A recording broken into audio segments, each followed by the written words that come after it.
రక్షాబంధనాన్ని హిందూ సంప్రదాయంలో అన్న, అక్క, తమ్ముళ్ళు ప్రేమను సూచించే పవిత్ర పండుగగా జరుపుకుంటారు. ఈ పండుగ రోజున అక్క తన తమ్ముడి చేతికి రాఖీ కడుతుంది. రాఖీ అనేది కేవలం ఒక దారమే కాక అక్క తన తమ్ముడికి పట్ల ఉన్న అనురాగానికి రక్షణకై చేసిన ప్రార్థన ప్రతీక.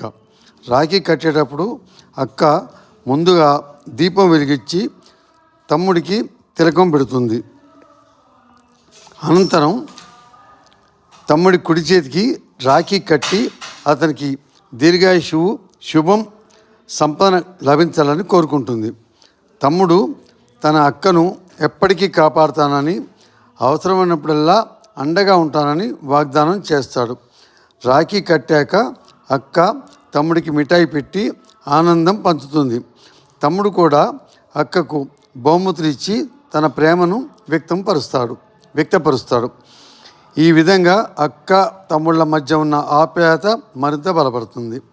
రాఖీ కేవలం దారుణంగా కనిపించినప్పటికీ అది భావోద్వేగాల బంధాన్ని కాపాడే పవిత్రమైన ప్రతీక. రక్షాబంధనానికి సోదరుల ప్రేమ దినోత్సవం కూడా అంటారు. ఈ పండుగలో కుటుంబ సభ్యులు అందరూ కలిసి ఆనందంగా గడుపుతారు. చిన్ననాటి జ్ఞాపకాలను గుర్తు చేసుకుంటూ అక్క తమ్ముళ్ళు ఆనందం పంచుకుంటారు. రాఖీ కట్టే సమయంలో గృహంలో సాన్నిధ్యం, మమకారం మరింత పెరుగుతుంది. ఈ పండుగలో దూరంగా ఉన్న సోదరులు, సోదరీమణులు కూడా లేఖల ద్వారా లేదా ఆన్లైన్ ద్వారా రాఖీ పంపించుకుంటారు.